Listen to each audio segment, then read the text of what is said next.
Hello, everyone, and welcome back to another episode of Flawless Fatherhood.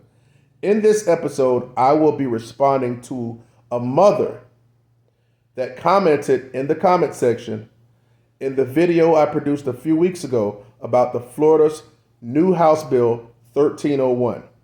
She is voicing her concerns as a mother about the bill, and I am critiquing her reply. Hopefully you guys can get something out of this video. Hopefully it adds value and insight. And if it does, consider not only liking the video, but subscribing to the channel and sharing to those that are in need. Enjoy the video.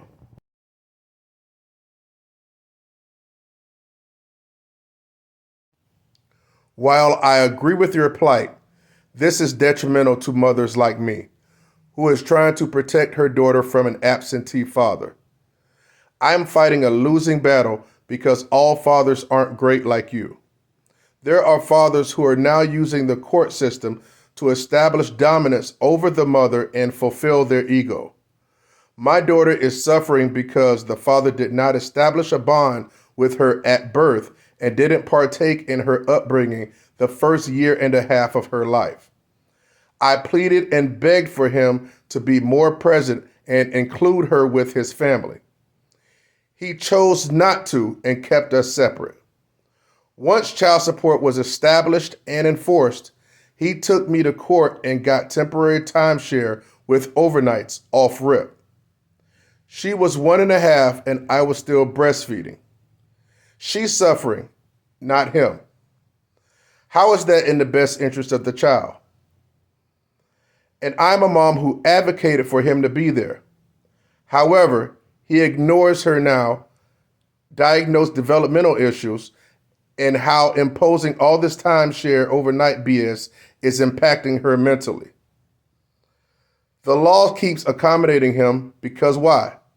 Some great fathers like yourself are advocating for more rights, and the not so good ones are benefiting. I don't like this bill because it ultimately supports the not so good fathers that has clean records.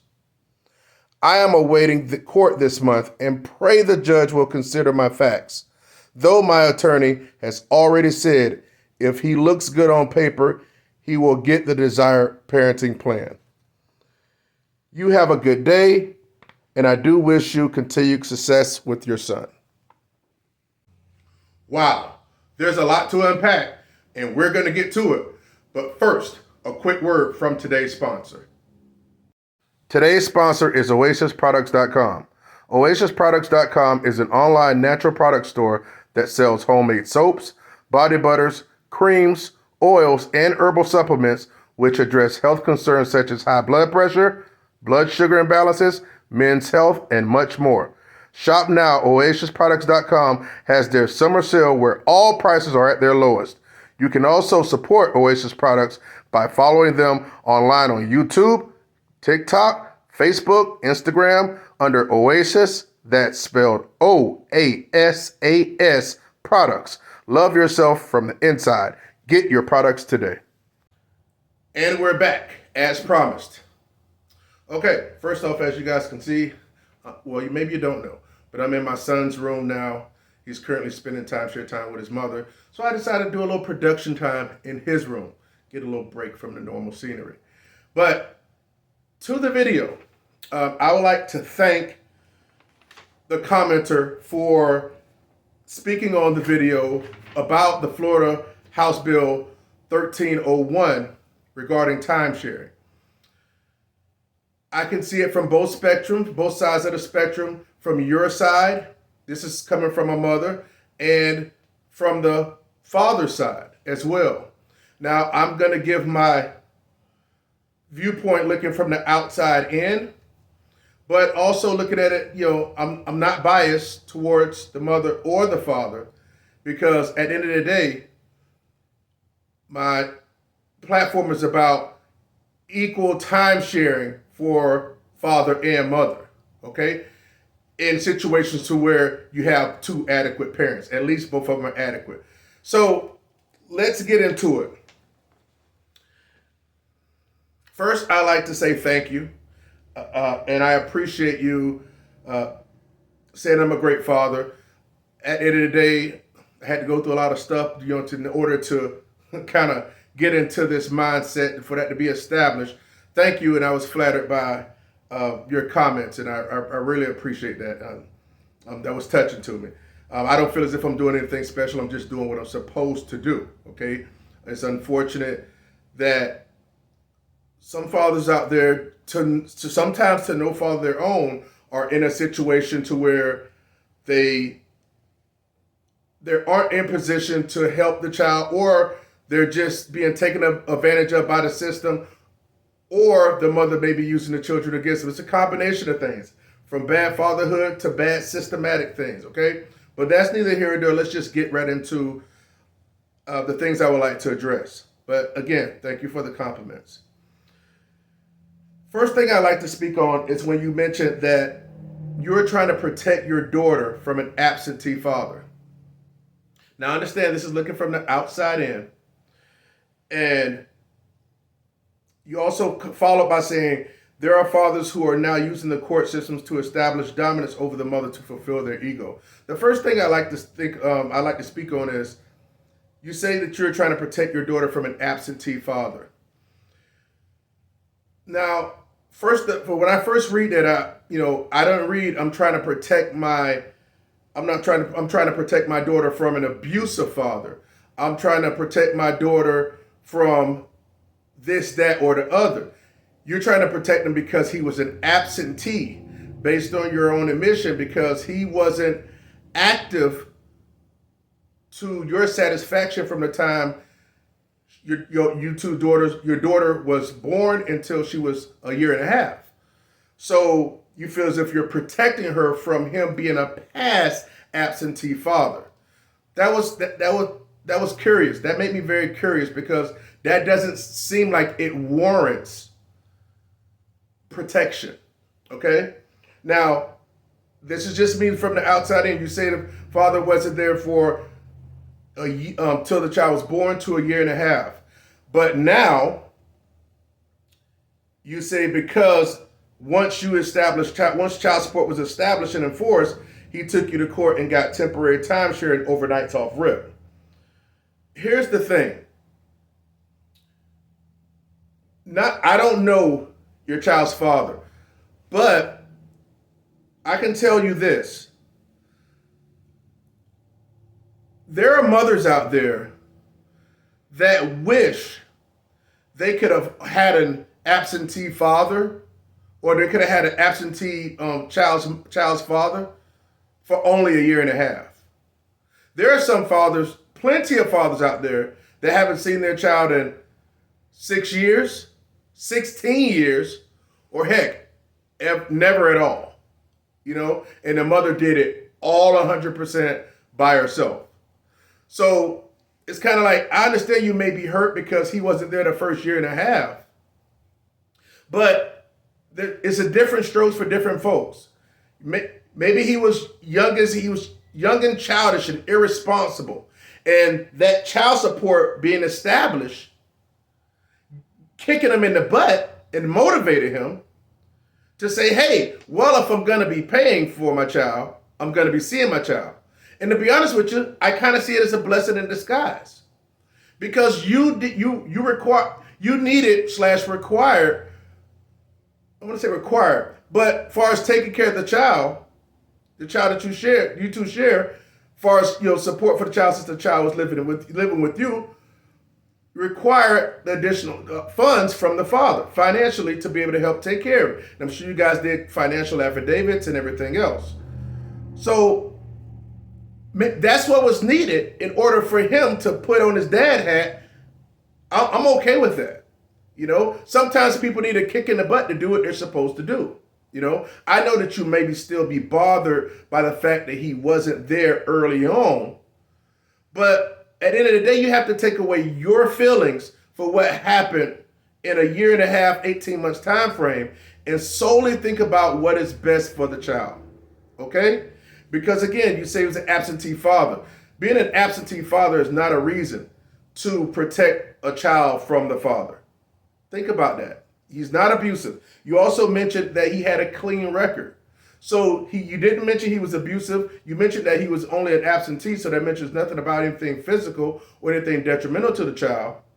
So I don't see how it can be really warranted. Again, this is just me assessing the situation. It's not me calling you wrong. You are right to feel how you feel. Those are your feelings. I'm just looking at it from a person outside in that's not biased towards you or the father, okay? Because I'm all about the kid and what's best for the child. Now, the system may not be that way. And I know you feel some type of way because you said, also mentioned the fathers are using this bill to get dominance over the mother and fulfill their ego. I'm going to be honest with you. If you remember what I said in the video, I don't feel as if the bill is really legit, okay? I feel as if they're giving hope to other fathers in the country that, hey, we don't have to do nothing. We have to just sit back and, our time is coming, So it's one of those type of things that I feel that's happening for the most part. So fathers will continue to sit on their hands, fight for their child. Because really it doesn't matter if it's Florida, Washington, Maine, Delaware, Texas. A father should always go in there and fight for their child. Always. Always. Not waiting for some bill. You build yourself up a case. You better your situation. The fathers need to better their situations, living conditions, be able to provide for the kid and have provision for, and then take all of that information, all of that proof into the court to try to start getting more and more visitation. Now, and a lot of fathers are just going to go into the courtroom saying, hey, I want 50-50, and it's not going to work that way because they don't have everything taken care of as far as the best interest factors. That's just me, and I don't require nor advocate to require for some type of little cushy law to change before a father got to go in there and do what he has to do, okay? So that's just that. I just don't see it as fulfilling their ego. I don't think ego has anything to do with it. I don't think he's spending his money for as an ego type of thing. I think at the end of the day, he was like, I would assume that he's like, hey, I'm spending money. I might as well take care of my kid, vice. And maybe he spoke to someone. I don't know. I'm only speculating. At the end of the day, I feel as if this is going to bode well for the child, regardless of how you feel. Let me tell you something.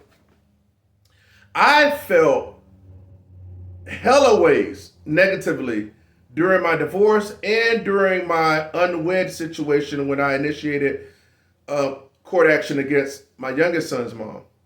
I had negative feelings. Things happened to me. I got crossed, certain type of things, right? But at the end of the day, it was in the best interest of my son, okay? I was taking my youngest son's mom to court for more than the 50% time. More, because I felt I had proof for that. Unfortunately for me, her parents knew the judge because they worked as a police officer, but I didn't put two and two together at the time. So it was kind of unfair there. So, I just went ahead and settled what I had to settle with. But it's once I say, okay, well, I understood that. And I was like, no matter how I feel, I have to look out what's best for him. And as I look back, right, that was years ago. That was 2015, 2016. If I look back 7+ years ago, I can see that, he's flourished in this 50-50. You don't want to know why? Because he gets love from his mother and he gets love and support from his father. Okay? Would I love to be here with me 100% of the time or 90% of the time and she have every other weekend? Yes. But that doesn't mean it's the best for him. And that's something I had to come to understand. And I understood it pretty quick, regardless of how I had felt. So it was a motivating factor, it seems, that once you initiated and you got child support established. And guess what? He was in his rights to say, okay, well, you did that. I'm going to go for time. I don't care how it happens, as long as it needs to happen. Okay? The best interest is for the child, how I feel about it. Because it's very important that the child be able to have the mother and the father's characteristics and and all the emotional aspects being brought up under both of their covenant, vice just one. So that's more helpful than anything. So I also want to speak on, you say she had diagnosed developmental issues. I really don't want to speak on that too much, but you say she's only a year and a half. Okay, so I don't know the deal, but it's like, I'm going to give you a story. Glad I thought of this. When I had my first child, this is when I was married. I had my first child in 1995, right? I had 1995. And, I got married in 1995, got my first child in 1997. Well, this was back when I was in the military in California. And he was born, okay? I was there, right? Cut the umbilical cord and everything. Well, because I was in the military, it just so happened to line up to where a month and a half after he was born, I had to go on deployment. I had to go on a 6-month deployment to Japan. He was a month and a half when I left. I took him and his mom, my wife at the time, back to Florida from California, and I went back to California and went to go overseas for 6 months. By the time I came back, I still had to wait like a month and a half, close to 2, before I was able to fly to Florida and be able to situate a situation where they can have a situation where I can move them back out to base housing. But saying all that, when I got back, my oldest son, which is my first son, my oldest son, he was like 10 months old at the time. I remember going up into my grandmother's house because that's where my wife at the time was living at, or maybe she was around at the time, around there. And I went to pick him up when I first saw him. And I picked him up, and he was just squiggling and just carrying on, and he was crying, and he was trying to push me away. I'm going to be honest with you, it crushed me. He has my last name. He has my full name, and he's the third, and I'm a junior, okay? But crushed me. He was reaching for his mom. He was having a panic attack. Going through it, right? You don't know what this man is. He hadn't seen me since he was a month and a half, and now he's 10 months. You know what I did? I said, oh no. I scooped him up, and I opened the door and walked down the stairs, and we walked around the complex. He was crying, he's huffing and puffing, he was looking around. Me and him start talking. I start talking to him, rubbing his head, kind of tickling him a little bit. He loosened up. In time, he understood that I was his father, and I was a part of his life. He understood that. Now, what was I supposed to do as a father? Oh, he's going crazy. Let me sit him down. Oh, he's going through a panic attack. Oh my God. No, can't do that, right? No matter how much of a time he was having issue with that, it was for me to say, okay, look, yes, I was away. Yes, I had obligations, but it's fatherhood time now. For whatever reason, it could be military. It could be because your child's father was immature and slow to get to the gate, whatever. But the time for fatherhood is now, okay? I know it was tough doing it by yourself for those 18 months. But again, trust me, there are so many mothers out there would have loved to only have to put up with 18 months of absentee fathering. So I just wanted to share that story with you. I felt like crap. My own son didn't want me to pick him up. But you know what? When it was time for the get down, I scooped him up and imposed my will as a father, and basically been doing that ever since. So also, I'm going to try to wrap this up. You mentioned that you were 1.5 and she was 1.5. Your daughter was 1.5 when you were still breastfeeding, and she was 1.5 and you were still breastfeeding. Now I know a lot of mothers may breastfeed shorter than that and longer than that. My sons were pretty much breastfed up until 1 year. Okay, each one of the mothers probably did like a year, and even my youngest son, and we did even at the time, but even before courts went on. Because we stayed at 50-50 then, because we had an agreement through text, but that's just a whole different story. She would, if she wasn't going to stay the night at my house, she would leave. He said he was like, a year or whatever, a year and a couple month or two. She would leave the milk before we transitioned him from breast milk to regular milk or powdered milk or whatever. That she would pump the milk, get a breast pump milk. I'm not saying you need to do this. Get the milk, breast pump, and get the milk from there, and then freeze it. And I would bring it to my home, and I would unfreeze it or whatever the case may be, or put it in the refrigerator, and I had that for the night. So that's how we accommodated getting things done. So where there's a will, there's a way. So when you said that your child was being breastfed still, I'm like, well, I remember those days, and I remember my son's mom used to have the pump and used to bring over the little things and stuff like that, and I used to put them in the freezer and refrigerator. So I had food for him, or formula milk for him. Not saying you have to do that, but my point is, where there's a will, there's a way. That's not necessarily something that you can kind of hold against them. Like, oh, no, you can't, because what if you're breastfeeding until 4 years old? You see what I'm saying? So, and a part of me feels like you probably wouldn't have had these issues if he was there in the first place, So it kind of stemmed like that to me from the outside in, looking in, okay? So that's not to knock you or anything. I'm just giving my assessment, because I don't know the full story. I don't even know if he has the child every other weekend or every weekend or anything. I'm just going based off what the limited information you gave me. So I understand sometimes the not so adequate fathers will benefit. It's kind of like a casualties of war type thing.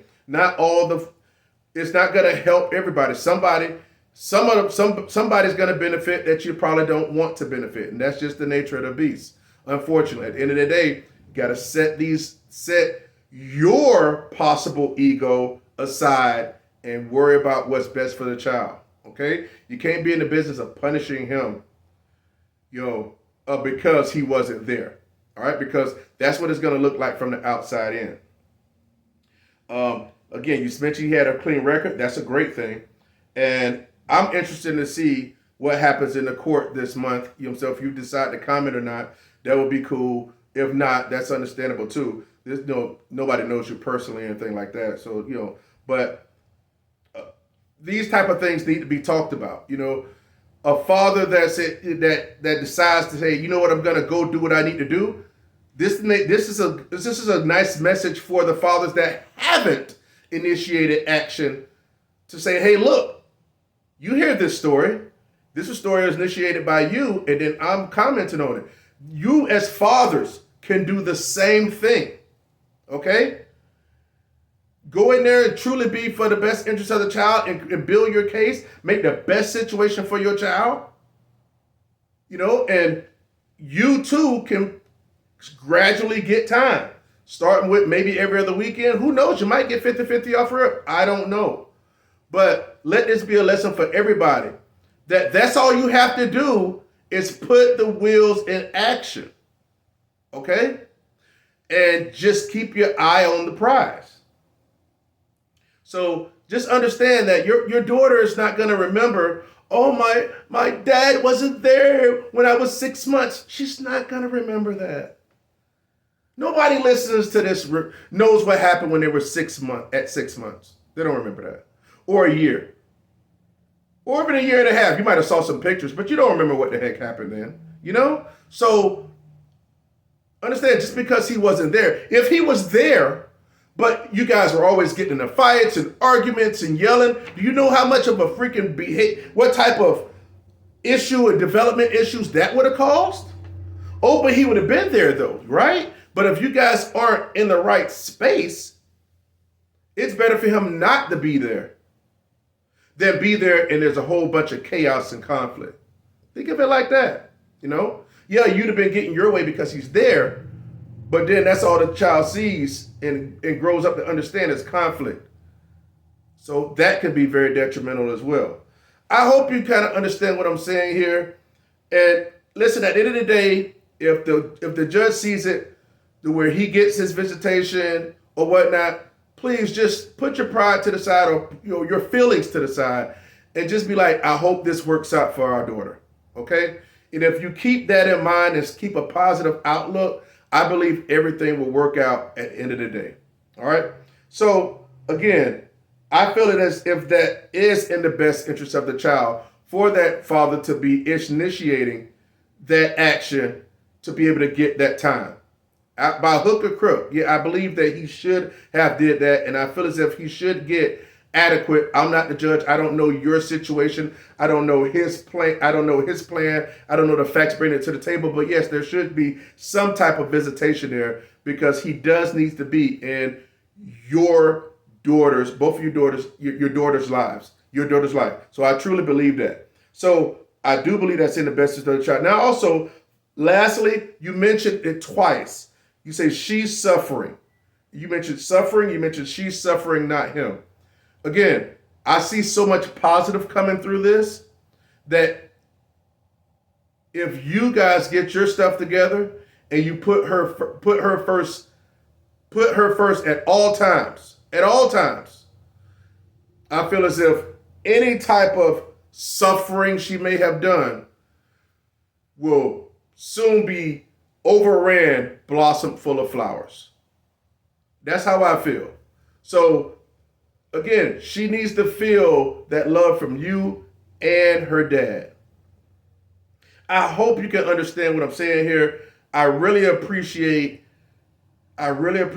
you commenting because it was a lot to unpack, and I feel you on that. You know what I'm saying? I feel your position, but I also understand the importance of the father doing what he's supposed to do. And to me, he's getting in there before that child feels like, oh, my dad isn't here. Before that child gets to daycare or school and the other kids' fathers are coming and dropping him off and he's nowhere around, right? Then more issues come because, oh, these people got dads and I don't see mine. And other children asking me, where's my dad? Trust me, it can happen just like that. So again, hopefully things work out for the best. Hopefully I didn't offend you by mentioning this. Obviously, you put it on YouTube, so you was okay with it being public to a degree. So I just wanted to speak on it. I truly hope the best for you and your child and your and the child's father, your ex. So thank you very much. I hope you and I hope everyone watching this video got something out of it. I'm Mr. 50-50. This platform's Flawless Fatherhood. I advocate for equal timeshare for fathers. That should be the standard for a father that's sound. Now, if a father's out here and he's strung out, or he's living a terrible lifestyle and he's an endangerment to the child, do I think the child should be with him? Do I think he should be with the child 50% of the time? Absolutely not. Just like if it was a mother and she was a detriment to the child, I don't think she should have the child 50-50. Okay? So no, I'm not biased towards fathers in that degree or mothers. I'm seriously straight up for the benefit of the child. All right? So hopefully you guys enjoyed the video. Hopefully you found it informative. Thanks for sticking around. I can get a little long-winded sometimes. But hopefully I see you guys on the next video. Stay tuned. Like I said, this platform is gonna start popping, and the information is gonna be dropping hard, fast, and I'm excited for it. Like the video, please, or comment. Let me know how you think about the situation. Anybody watching, and subscribing if you're new, and share this video as well. Bring people to the platform, everyone. There's going to be critical information in here that people need to know, so where they can be a part of their child's life. Even if they're currently in the child's life, I could get them critical information for them to avoid making missteps that leads to them not being into it. Let me know what you think about the video, guys. I'm out. Flawless Fatherhood, where you hear what you need to hear, not what you want to hear. Peace out.